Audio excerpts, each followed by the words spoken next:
Okay, what we're going to try to do today is fix a bug or add a feature, depending on your point of view, to FFmpeg, specifically on OpenBSD.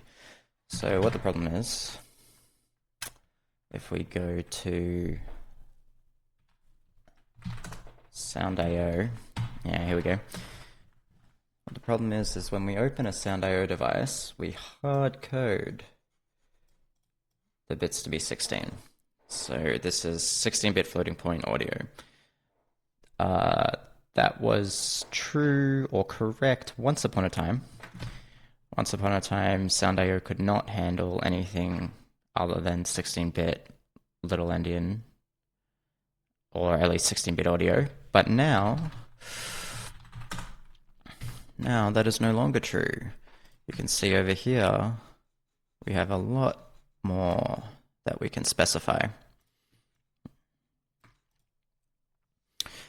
And although it probably doesn't matter for the listening experience, and indeed it's going to be encoded as 16-bit audio anyway, I would like to fix this.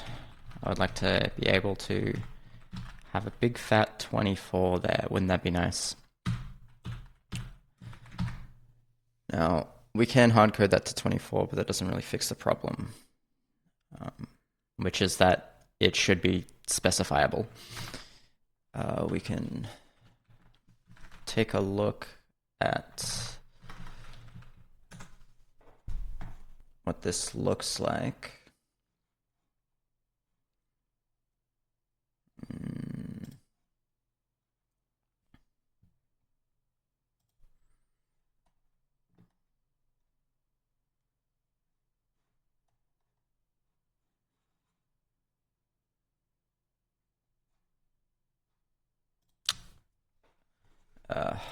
CVS, man. So what function are we calling here? What we're calling is sound SIO open. Here we go. SIO opens. This is when we open the device. And that opens the device there. This initializes, so this initializes the parameters, which has all this stuff. And then after the device has been opened, you pass those parameters in, right? So this tells you what sort of stream you want to get, I presume, from sndio. And if we drop down here, we go to our initialization and our setPar. So this is Audio Cat, which is a great program that just streams audio basically. And it indeed can get 24-bit audio from sndio. So it's a good place to start to look at how this should be done. And probably somewhere in the FFmpeg source code is somewhere else where, like maybe in ALSA. Yeah. I mean, this looks promising. This looks vaguely what we're interested in. So maybe this is another good example to crib from for the FFmpeg side of things. Yeah, FF ALSA open.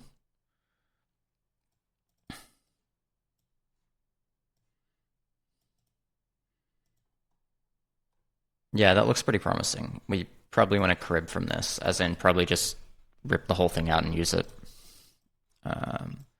Maybe. But yeah, this looks good.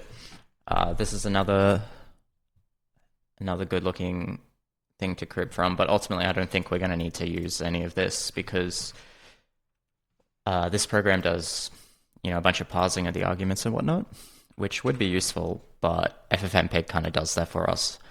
So we can probably just steal this stuff and be okay. I love this website. Doesn't it look like a scam? It's just like tons of white space where you might expect ads to show up and then a big green download button. Just looks like such a scam. It's great. So all I've done so far is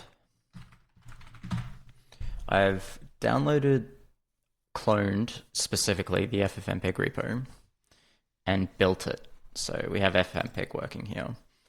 I had to install a couple of dependencies to get it to work, which I pulled from here it is, ports graphis FFmpeg makefile. And if we scroll through here, these are the build dependencies, and these are the library dependencies. Since I already have FFmpeg installed, I've got most of these anyway. Maybe all of them, even. It's just the build dependencies I really needed to pick up. Development NASM. One thing to note is that this is for 4.4.4, but the current version of FFmpeg is 7.0, which is pretty recent. And 4.4 is about a year-ish old.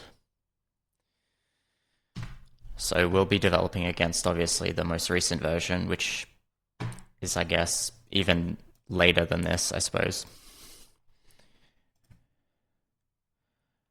Whereas this is packaged for 4.4.4, so we'll see if we run into any compatibility issues, but I've built it and I ran the program and it seemed to work. We can demonstrate that maybe. Maybe. There we go.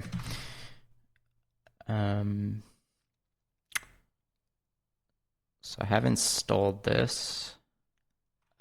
You can actually get FFmpeg to tell you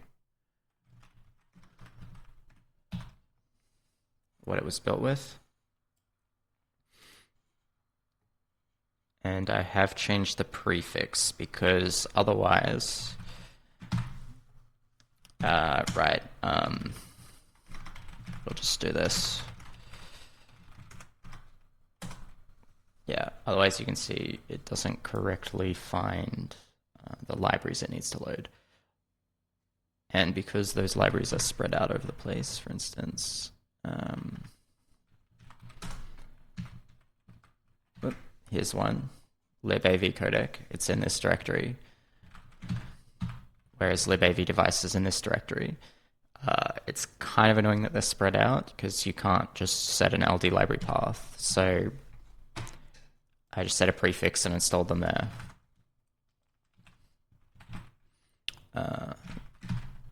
Right, so they're all here. So you can do LD library path.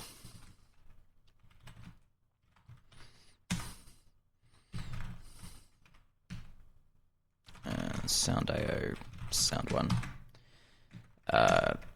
Right. Yeah, okay. And then it records.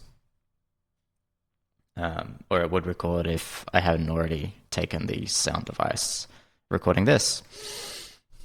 At least I think that's why it's not recording. Yeah.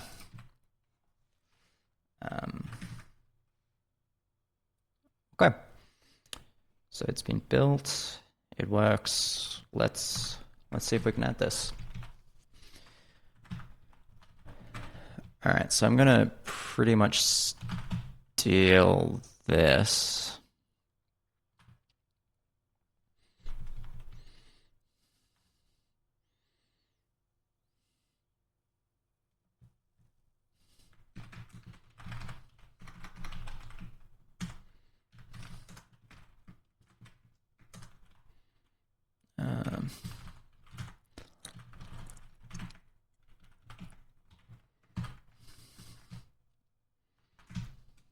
Let's take this.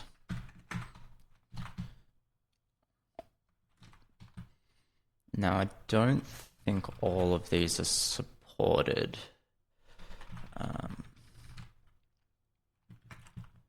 AV cold. I wonder where that gets pulled from.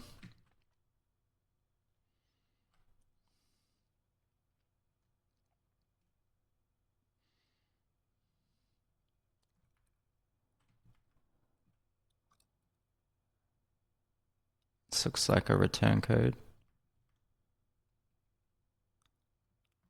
Yeah.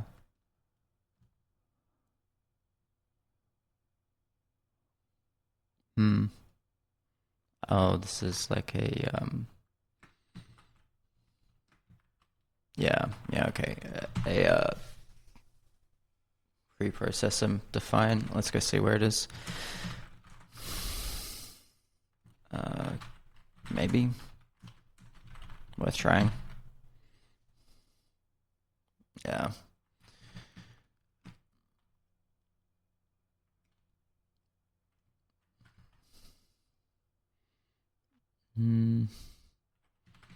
Well.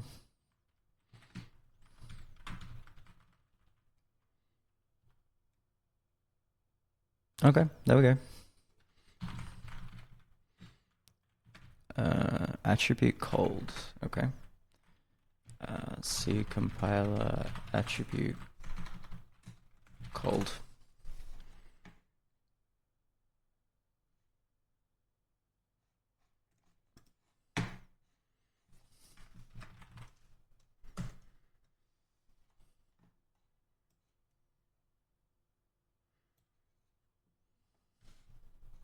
Okay, fair enough. I think that's accurate.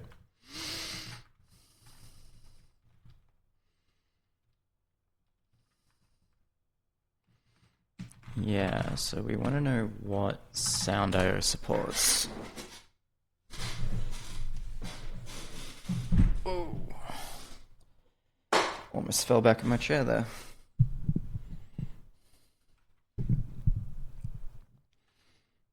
Okay.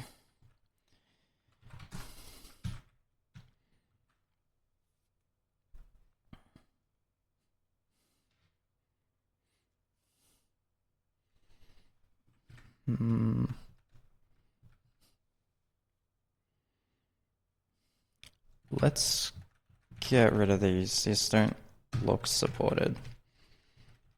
The rest of these do.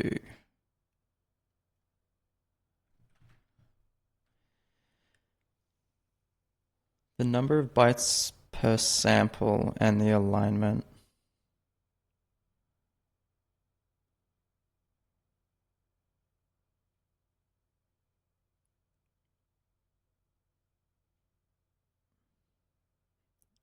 Right.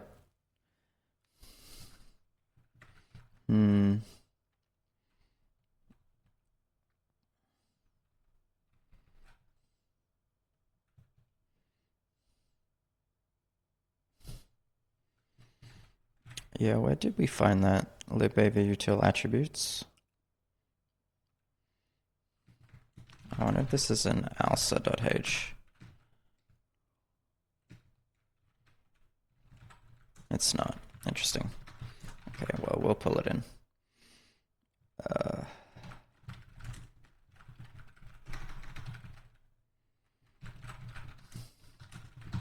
Be a good citizen, although we should check sndio. Yeah, it's not there either. It might be an AV device.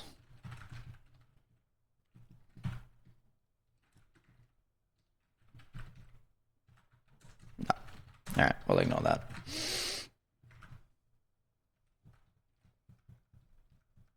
These look unsupported.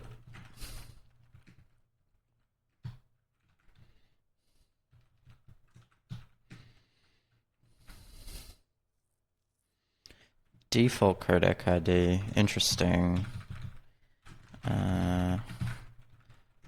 Default codec ID, AV. Make the assumption that SAR can't accept this format. Find a better solution with pre-init method.